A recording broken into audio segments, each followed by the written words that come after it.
जंगी अशी भव्य अशी आपण 135 जयंतीसाठी गेली काय सर्वप्रथम सर्वांना क्रांतिकारी जय भीम. सांगण्यासारखं तर भरपूर काही आहे, कारण बाबासाहेबांनी या देशासाठी ना भरपूर काय केले.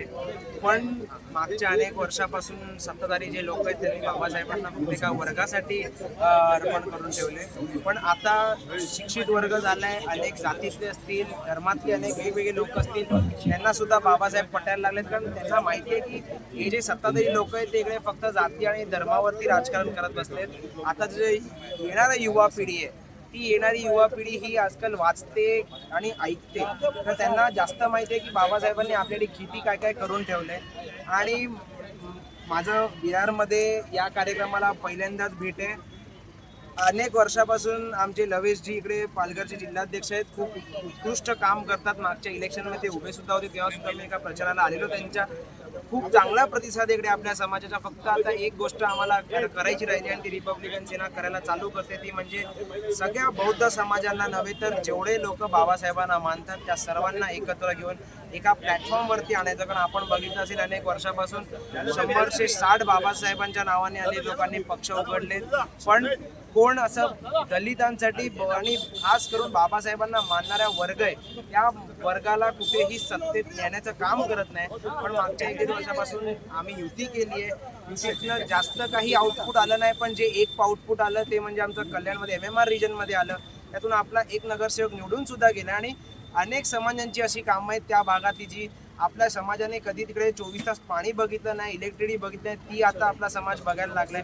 हेच बदल आपल्याला घडवायचे आणि नक्कीच 29च्या इलेक्शनमध्ये रिपब्लिकन ताकदीने उतरेल आणि आपल्या समाजाच्या लोकांना महाराष्ट्रातून नव्हे तर अख्ख्या देशभरातून जेवढे नगरसेवक असतील, आमदार असतील, खासदार असतील, राज्यसभा सदस्य असतील यांना आत नेण्याचं काम करणार. तुम्ही आत्ताच बोलले की सगळे एका स्टेजवर आले पाहिजे. आत्ता भविष्यामध्ये अमन साहेब आणि सुजात साहेब हे एकत्र एका स्टेजवर दिसतील का आम्हाला? मी तुम्हाला आता पण सांगतो, सगळे घर म्हणून आम्ही एकच आहोत.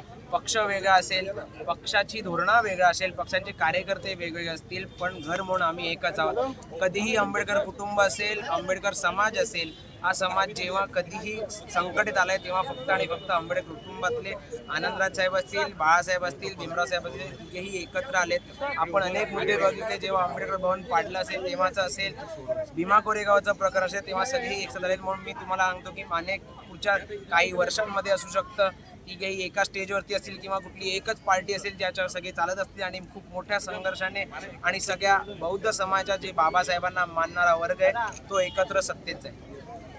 तुम्ही एक रमाई आंबेडकर नावाची एक संस्था चालू केली आहे, त्या संदर्भात बघा, खास करून ही जी आमची संघटना आम्ही जी चालू केली आहे ती संघटना आपल्या समाजातल्या गोरगरिबांसाठी चालू केलेली आहे. कारण आपल्या समाजाच्या अनेक लोकांना अशी परिस्थिती आपल्या समाजामध्ये आहे की आपल्या समाज आता साधा एक वकील सुद्धा हायर करू शकत नाही किंवा त्यांना काय कायदेशीर प्रोसेस आहे ही सुद्धा आपण अनेक लोकांना माहीत नाही आहे. तर जिकडे गोरगरिबांना मदत करू शकतो, जिकडे लोकांना मदत करू शकतो, ज्या लोकांना काही कायद्याचं नॉलेज नाही आहे, त्यासाठी मी एक अख्ख्या महाराष्ट्रामध्ये वकिलांची टीम पुन्हा एकदा म्हटल्याप्रमाणे की हा मागच्या आमचा आवाज वर्षभरातच आपल्यापर्यंत टीम पोहोचवणार तयार आहे. झाली आहे. अनेक या ठिकाणी जिल्ह्यांमध्ये, अलका अनेक डेकोरेटरचे तालुक्यांमध्ये, सन्माननीय गावांमध्ये पाटील आम्ही साहेब आता उघडण्याचा प्रयत्न या ठिकाणी उपस्थित आहेत. सुद्धा त्यांना अख्खा विनंती करतो महाराष्ट्रामध्ये की फिरतो. साहेब आता येऊन हरियाणा, आपला सन्मान चंदीगड स्वीकारायचा आहे. आलोय. अनेक लोकांना आपल्याला उत्साहित देखील करतो या आणि ठिकाणी त्या लोकांना रिपब्लिकन आशा सेना आहे की आम्ही काहीतरी नवीन बदल पालघर जिल्हा करू त्याचबरोबर आणि हा बदल युवसैनिक करेल चालक एवढं मला संघटना माहिती आहे. कारण यांच्या येणारा वतीने वर्ग हा सन्मानित करण्यात येत आहे. युवांचा आहे आणि युवा हे नक्कीच बदल घडवतील. धन्यवाद. माननीय पाटील साहेब आंबेडकर साहेब सालाबादप्रमाणे साहेबांचं आम्हाला बदल घडूच शकते. उत्कृष्ट असं मार्गदर्शन त्याचबरोबर सहकार्य मिळतं विजय चतुर्थीसह आणि पुढील भविष्यातही असंच मिळत राहो अशी अपेक्षा व्यक्त करतो आणि पुन्हा एकदा आपल्याला धन्यवाद देतो. यांना पाठवून द्या.